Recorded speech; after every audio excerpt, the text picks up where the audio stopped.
Bismillahirrahmanirrahim. Assalamu alaikum. Welcome back to your online lecture series of EE222 Microprocessor Systems. This is your second lecture of week 10, lecture number 29.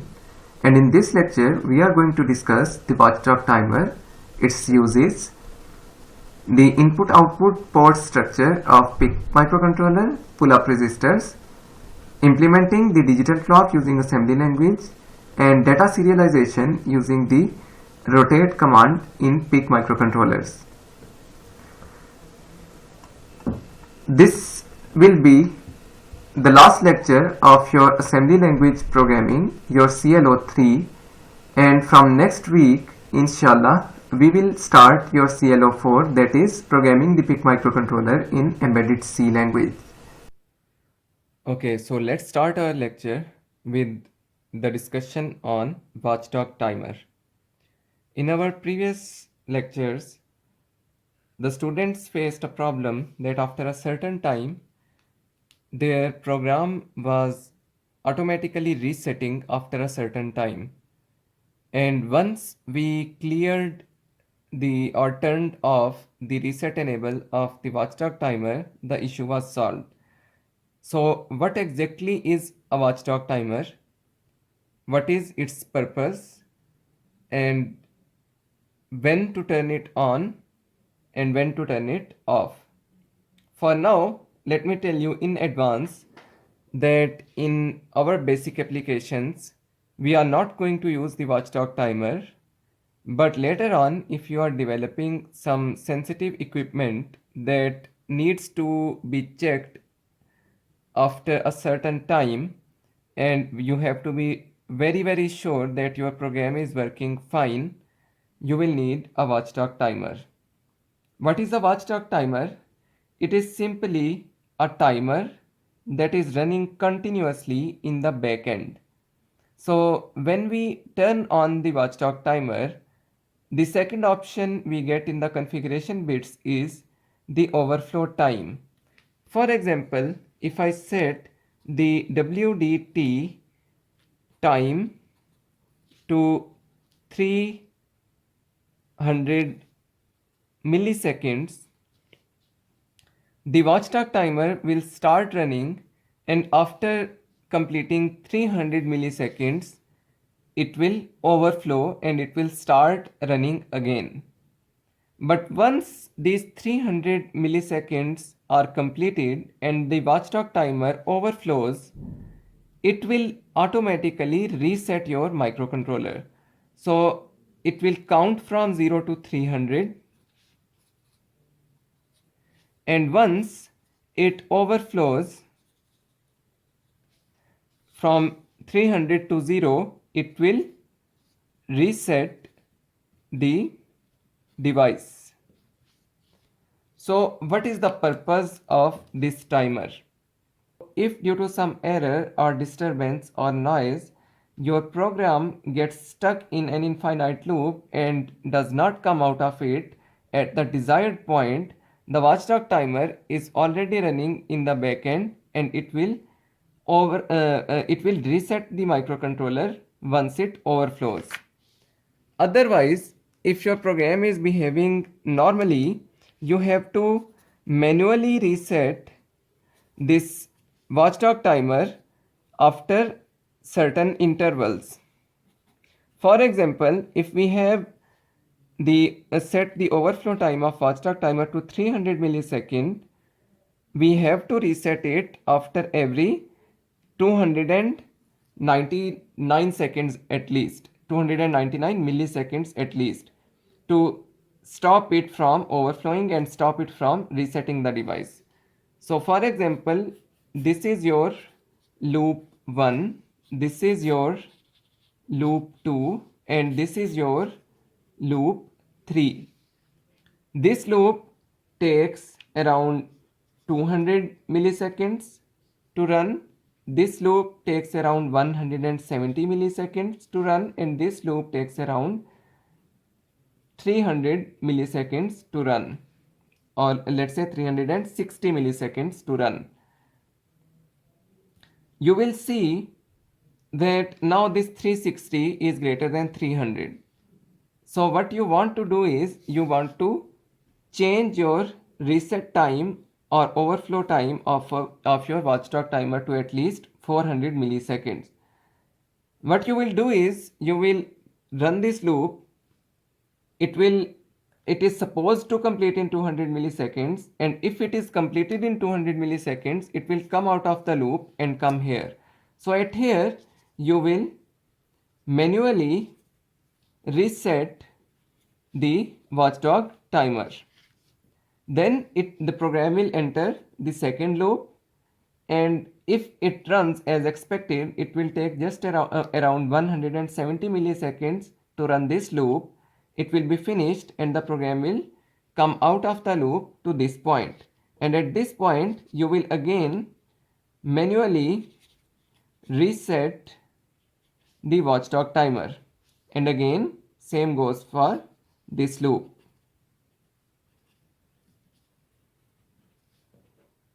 But what if there is some mistake in your program, or there is some this loop is dependent upon an input.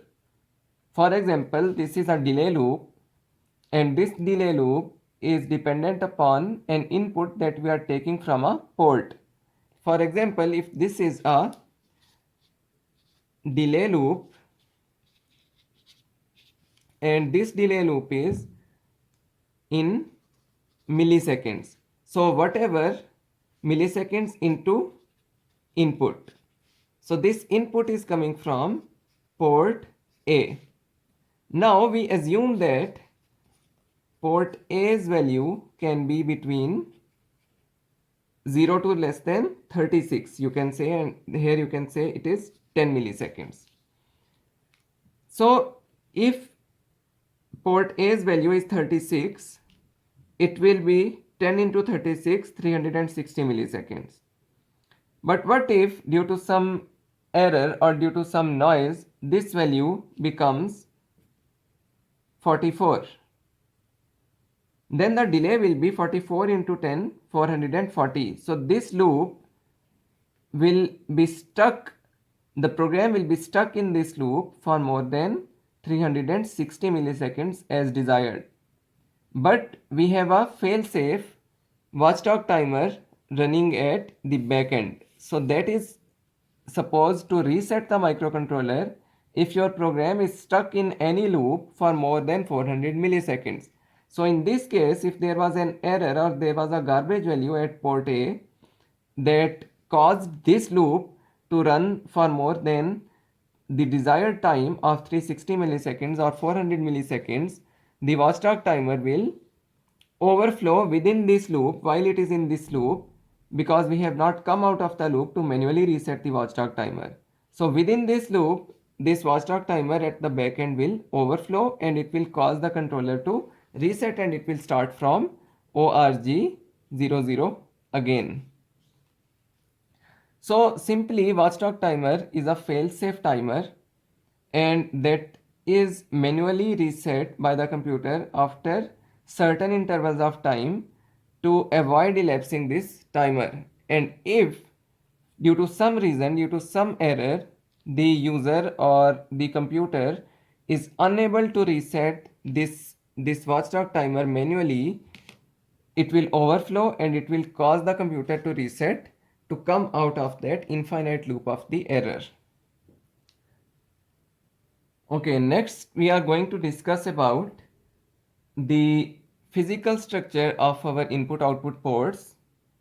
We are not going to discuss the detailed circuitry, but I am going to give you an idea that how your input output ports function and what parameters you have to keep in mind while using them as digital input outputs. So let me draw a general structure of an input output port of PIC microcontroller.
Okay, so this is the basic structure of your input output port. You will find many different variants of this circuit and many more different complicated variants of this port in data sheets or in books. And to be honest, this is not the exact circuitry that is implemented inside the PIC microcontroller, but this is just the basic diagram to give you an idea how the port works. So this is your one pin of any single port, and this pin is connected to NMOS PMOS complementary metal oxide semiconductor pair. Here, this is PMOS and this is NMOS, P MOSFET and N MOSFET. P MOSFET turns on when a 0 is given at the base or gate terminal, and the NMOS turns on when a 1 is given at the gate terminal. When a 1 is given as the input, PMOS will be off and NMOS will be on, and a 0 will travel from this ground to the output. Similarly, if a 0 is given at this input, PMOS will be on and NMOS will be off, and the VDD will be connected to the output pin. So in this case, we can safely say that if we give our if we want to make our port as an output port, we will give an output here at this pin that is coming from the microcontroller. If we give a 0 here, let me write it in a different color. If we give a 0 here, it will become a 1. And if, let's suppose, we are dealing this pin as an output pin, and this is your tri-state buffer and this is your input. So if this pin is an output, your tri-state buffer should have to be cleared to make it an output. If this is 0, then here it is 0 and it is 1. So this buffer is enabled, and here we are getting 1. So a 1 will travel here. This will be on and this will be off. So PMOS will be off and NMOS will be on, and the ground will travel from this point to this point, and just ignore this one for the time being. So a 0 will be output on the pin as desired. If we give a 1 at this pin at this point and we want to send this one to the output pin, this one will come here, this will become 0 after passing this NOT gate. Tri-state buffer is still 0 because we are going to make this pin as an output, but we are sending a 0 to this output. This tri-state buffer will remain 0. Here it will become 1, so this buffer will be on again. A 0 will travel through this buffer. Here on both these complementary pair, it will be a 0 at the gate input. So the PMOS will be on and then NMOS will be off. So VDD will travel through the PMOS to the output pin, and a 1 will be shown at the output pin. Now if we want to make this pin as an input, we will make the tri-state buffer 1, that will put a 1 here and a 0 here. So this buffer will be off and this buffer will be on.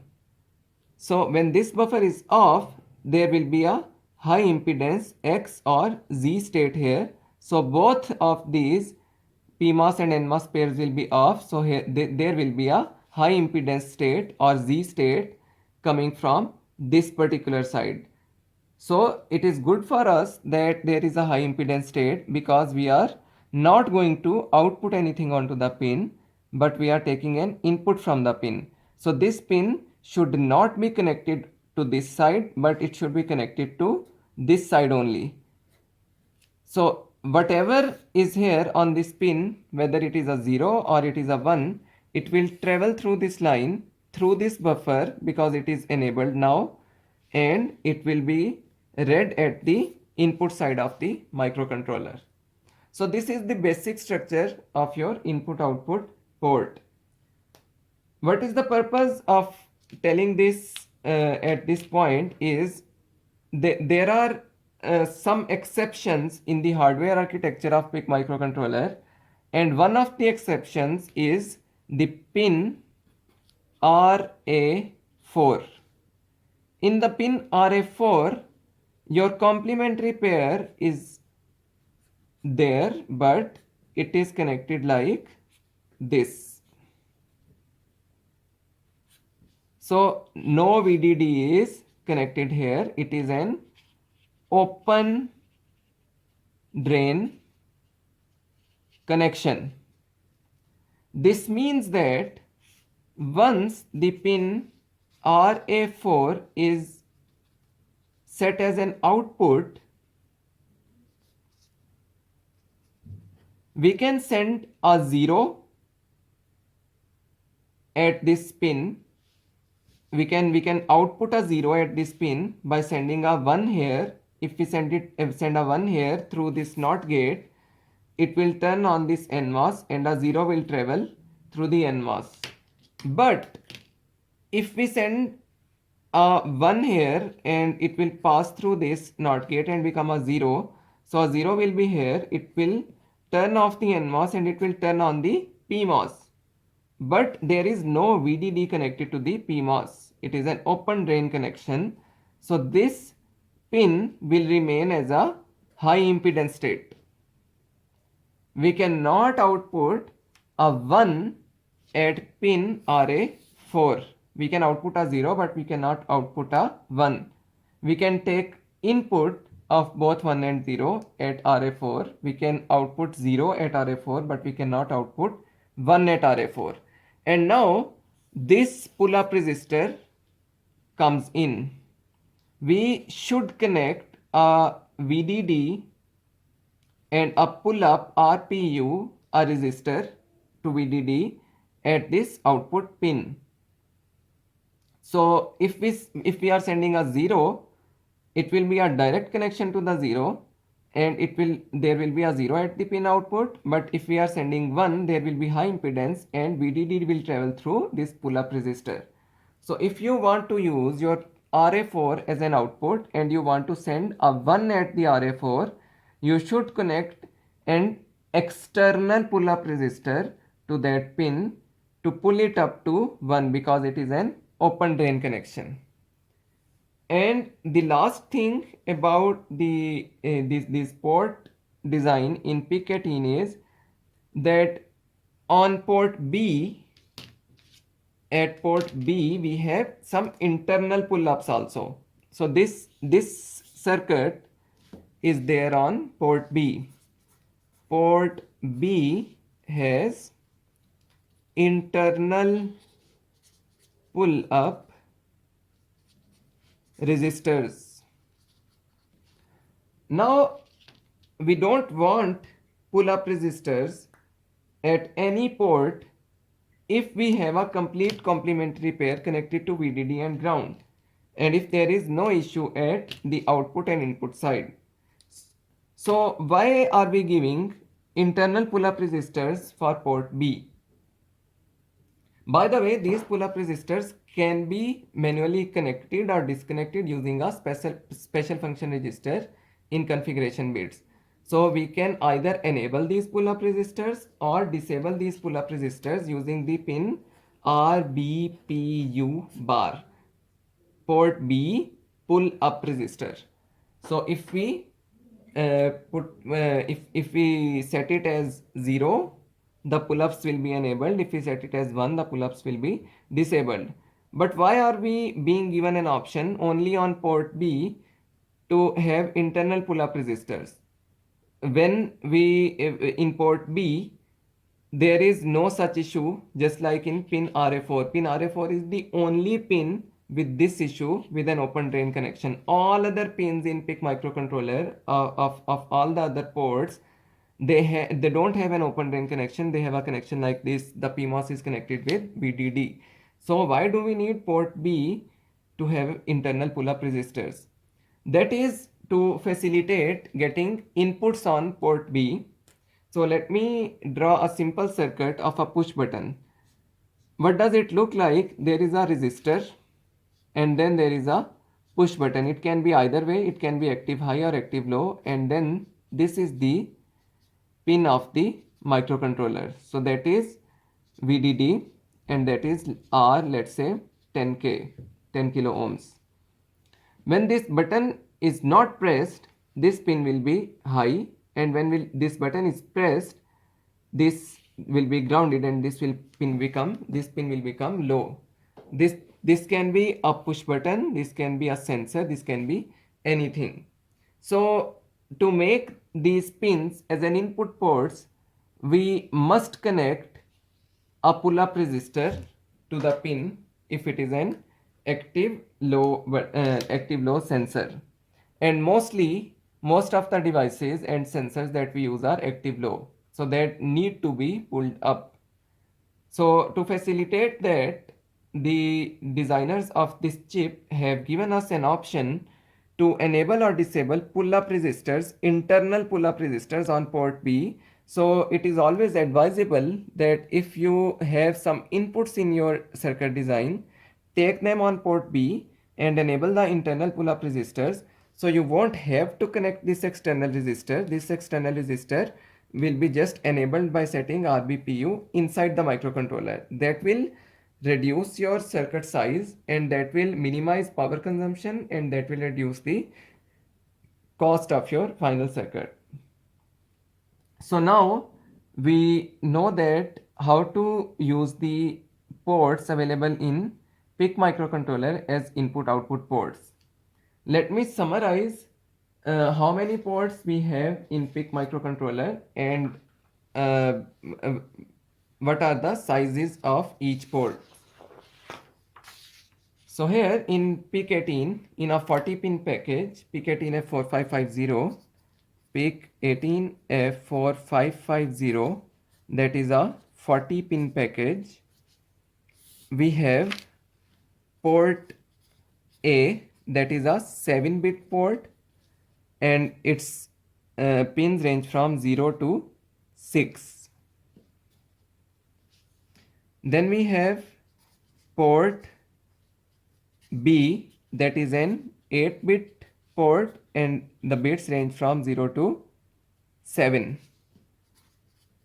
Port C is again a 7-bit port. Its bits range from 0 to 2, 3 is missing, and then 4, 5, 6, 7.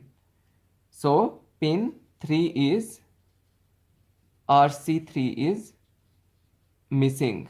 Then we have port D, that is again an 8-bit input output port 0 to 7, and then we have port E, that is a 4-bit port from 0 to 3. Why am I telling this again and at this point? Because today we are going to make a clock, and to make a clock what we need is we need 3 8-bit ports.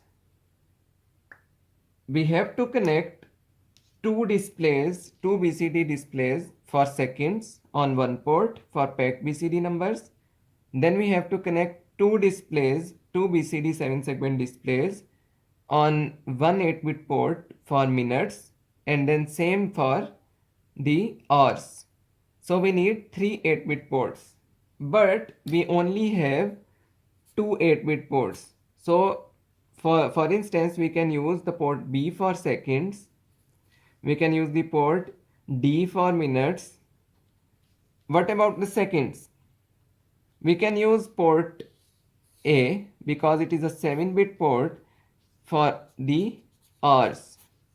How can we use port A for hours even if it is a 7-bit port? Wouldn't it cause any issues? Let's see. This is your 7-segment display, BCD to 7-segment with an built-in BCD to 7-segment decoder, 1 2 3 4. So let's assume this is port A 0, 1, 2, 3. So this can count from 0 to 9. Then if we connect this one to port number 4 and 5 and we connect the uppermost significant bits to ground, it can count from 0, 0, 0, 1, 1, 0, 1, 1 from 0 to 3. So in total, these two displays can count from 0, 0 to 39. But even in the 24-hour system, we count from 0, 0 to 2, 3, and for a 24-hour clock, and for a 12-hour clock we count from 0, 0 to 1, 1.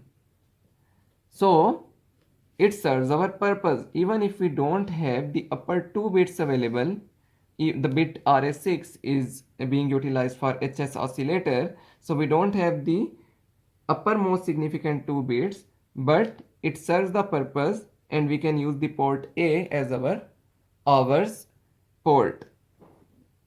So we will use this configuration to design a complete digital clock in today's lecture, and I'll guide you step by step how to make the loops. Okay, so let's start making a program for a digital clock, that a 24-hour digital clock that will display the hours, minutes and seconds on the binary coded decimal 7-segment displays. First, let me equate the count for seconds, minutes and hours. C means equate 0 cross 0 0 and CHRS equate 0 cross 0 0.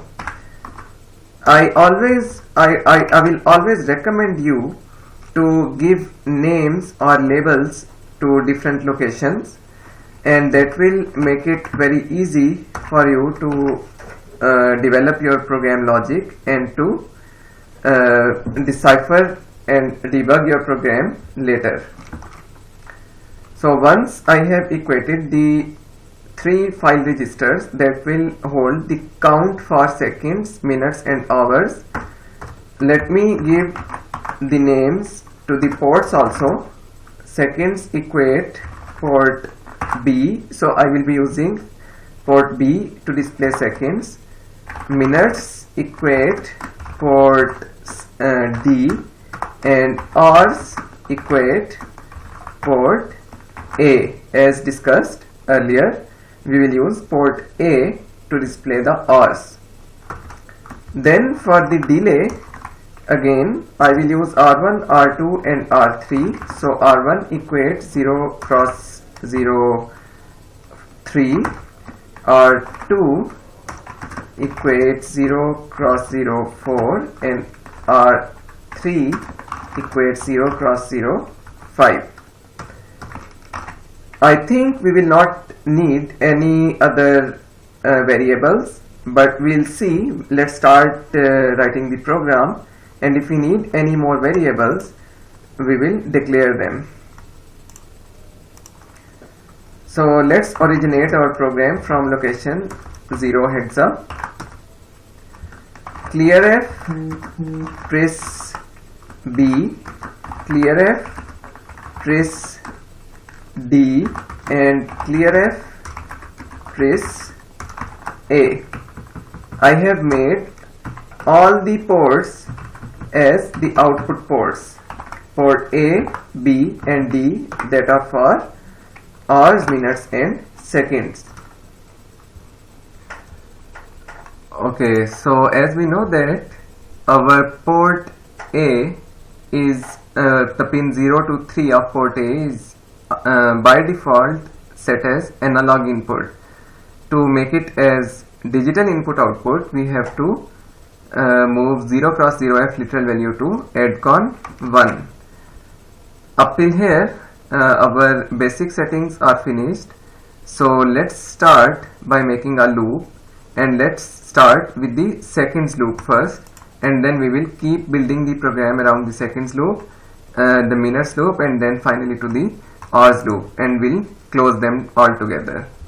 So in the seconds loop, we know that we have to count from 0 to 60.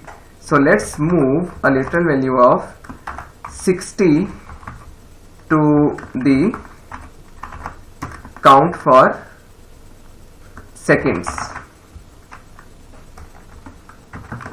Let's initiate these values for minutes and hours also. So let's move a value of 60 to for the count of minutes also, and then 24 for the count of hours. Now we want to keep incrementing our seconds port, call a delay, and then check whether the count for seconds exceeded 60 or not. So we will move a literal value of 1 to the working register, then we will add the working register and file register. Which file register? Seconds, our port. So the port designated for seconds will be incremented. We will decimal adjust, and the result will be stored in W register, and then we will decimal adjust the working register. So now the working register contains the incremented value of seconds, and that is BCD adjusted. Now we have to move this value from the working register to the actual port, that is our seconds. Call a delay of 1 second, and then decrement file register and skip it 0. Which file register? Our count for seconds. If the count is not 0, just simply go to, again, keep repeating the same loop and keep incrementing the seconds. Where we are incrementing the seconds? At this point. So let's give this point the label of again.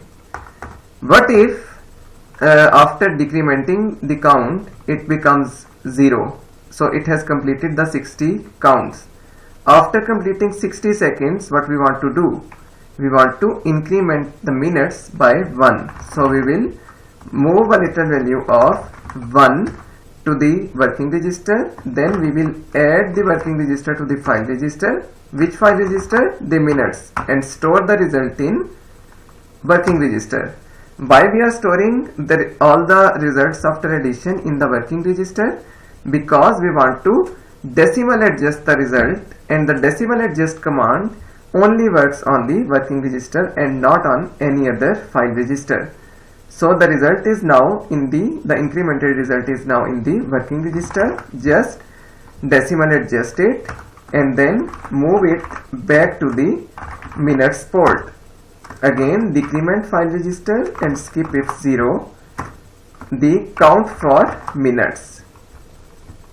Now when the count for minutes is not 0, what we want to do? Let's say it was the first time it came to the minutes loop, so it was the minutes will be incremented from 0 to 1. What we want to do next? Start the seconds again from 0. So let's go to reset seconds. Where should be reset seconds? Here is our secs. Reset seconds,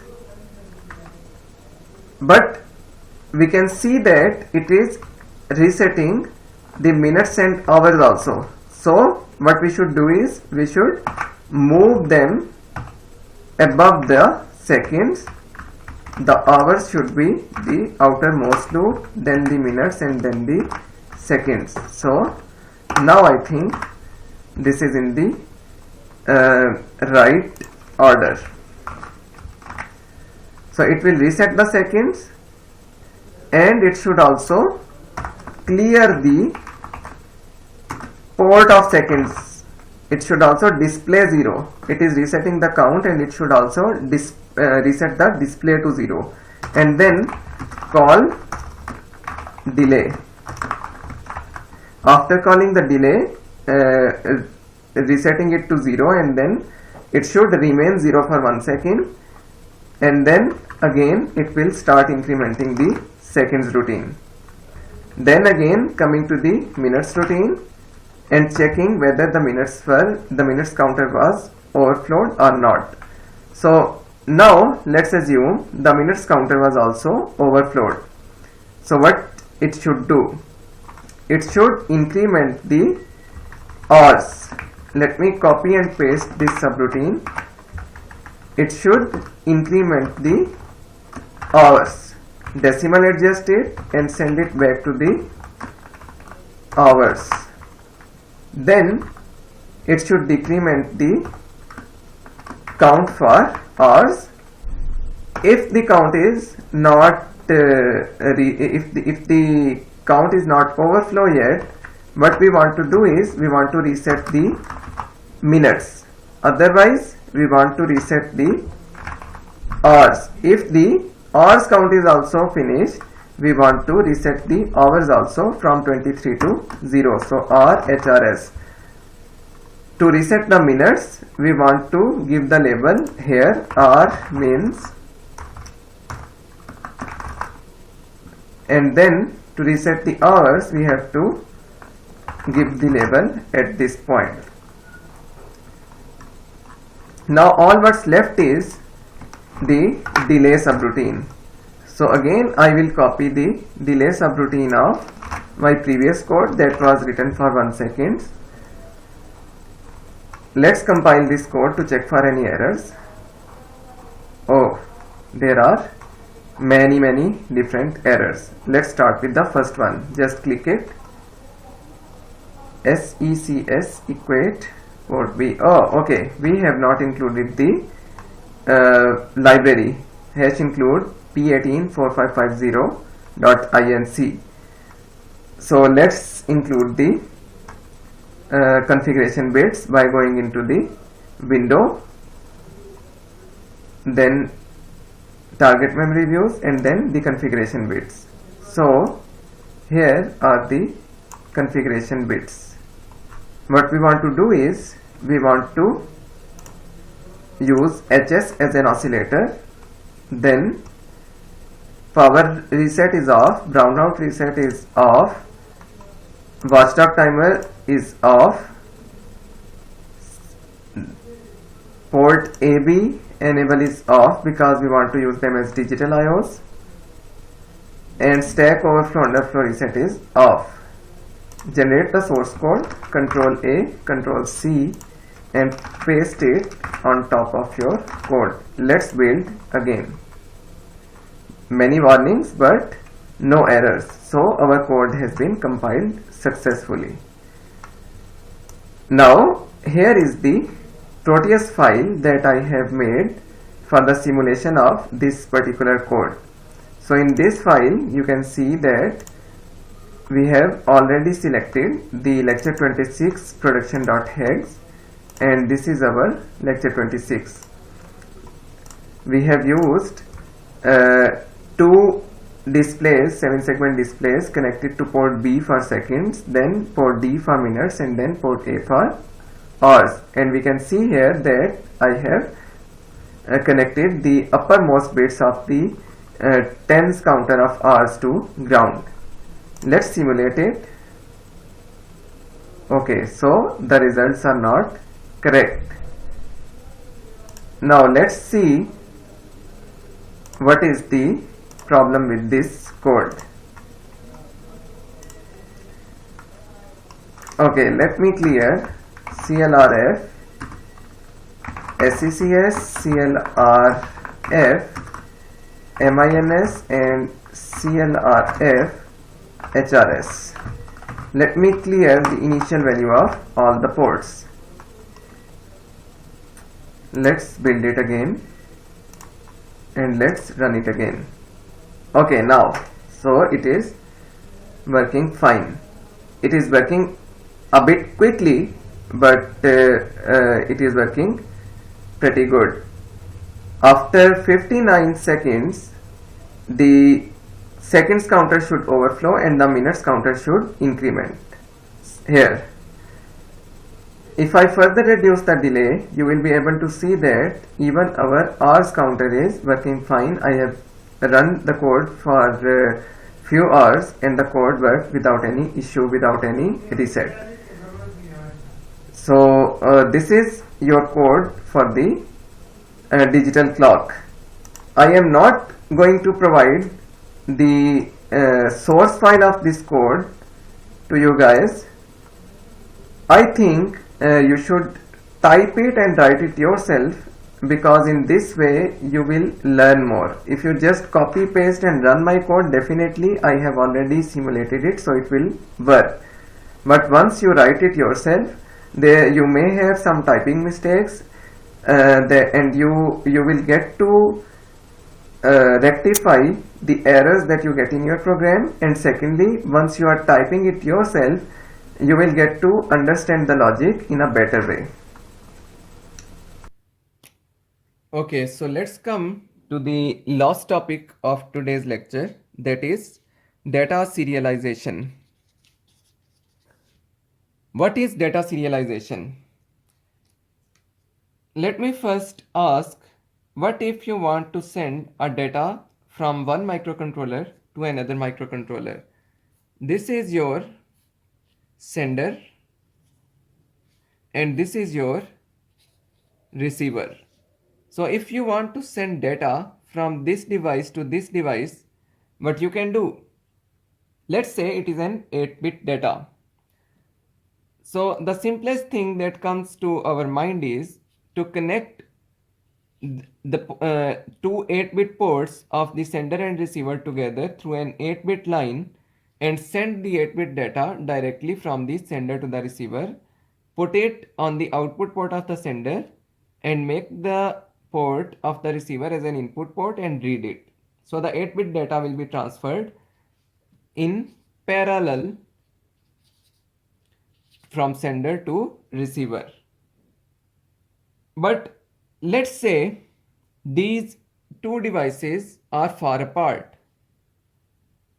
Then it is not feasible to connect these two devices using 8 separate lines. And let's say this is not an 8-bit data, let's say this is a 16-bit data. So if these two devices are even 100 meters apart, you have to use 1600 meters of wires as connections between the sender and receiver, and also some ground and VCC. So that will be too much. That will not be a feasible solution. The only advantage of parallel data sending and receiving is the speed. All the data bits are transferred at a time. But what if it is not physically feasible? What other options do we have? Only for sending or receiving a data from one end to another end, we can use a single line. Only one bit single line from the sender to the receiver. We know that all our data is in the form of ones and zeros, and they are present inside a register. So what if we take this single bit one by one and keep sending it to the single bit of the sending of a single pin of a sender, let's say RB0. For example, if we just push it, if we just rotate it, this 0 will pop out and send this 0 on RB0. Then push it again, so the 1 will pop out and push that, send that 1 to RB0. And similarly, keep checking the transitions on the receiver side. It will transfer the data like this.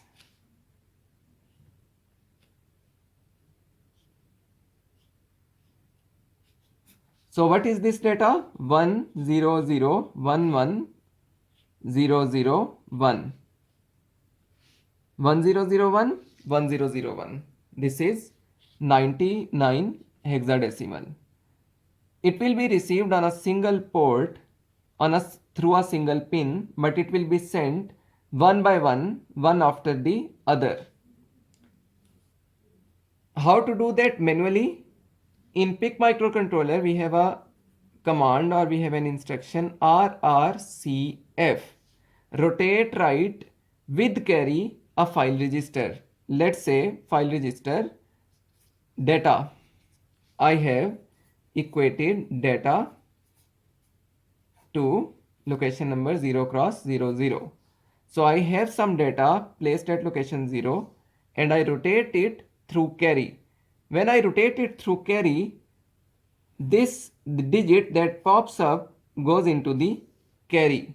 It is not flushed out. It is not wasted. The popped up bit goes into the carry so that it is saved somewhere from where we can read it and we can send it to some other microcontroller or to the receiver. So once we rotate it, this data, the rightmost bit, the least significant bit, will pop out and will go into the carry. So what we can do next, branch if carry where set bit, otherwise BCF port B0. Go to again, and here it is set bit BSF port B0. Go to again. What this program is doing is, I am taking the data from location 0, rotating it once, so the rightmost least significant bit will pop up and go into the carry. Then I am checking if there was carry, go to the label of set bit, otherwise clear the bit of port B and go to again. Rotate it again, so the second bit will pop up, go into the carry, and again go here. Branch if there is carry to set bit. Let's say this time it was 1, so it will come here, set the port B and go to again. This loop will keep running infinite times, but we know that the data in PIC microcontroller is only 8-bit, so we can make a counter of 8 and we can run this loop only 8 times to send the complete data. Now a question arises that what is the value of this time? After how much time the bit will change from 1 to 0? That depends upon the protocol and that determines the speed of data transfer. For instance, if I say that after 1 microsecond my data will change. For instance, there are 2 ones. The bit is not changing, it is always 1. There was 1 and then again there was 1. So how will I know, how will I distinguish that these are 2 ones, this is not just a single one? I will check for 1 microsecond at the receiver end and I will see that if the bit changes after 1 microsecond or not. I will push it as a next bit. I will take it as a next bit. After each 1 microsecond at the receiver end, I will manually change my bit number and I will keep receiving this data in the similar manner. To write a code for receiver will be your assignment. You can take help from Mazidi's book. The data serialization is section number 5.4 in your Mazidi's book. It is page number 195 of the PDF file, and it is page number 179 of the actual book. Chapter 5, section 5.4, rotate instruction and data serialization. From there you can see the program for sending and program for receiving, and I'll give you an assignment based on these two. So at this point, the assembly language programming of our PIC microcontrollers are finished. From the next lecture, inshallah, we will start using the embedded C language for programming the PIC microcontrollers. We will be using the same MPLAB X IDE for that purpose. C is a higher level language, and first it is compiled and then it is assembled. So there is a two-step process. Assembly is the lower level language, so it is just assembled into the machine language code. So that's it for today's lecture. I hope you have understood the basic operation of PIC microcontroller and the basic instruction set and programming the controller in assembly language. If you have any questions, again, use the week 10 channel on Microsoft Teams. I hope your live interactive session will be tomorrow at 4 p.m. Saturday, that is Saturday, May 9th. So please be ready for that.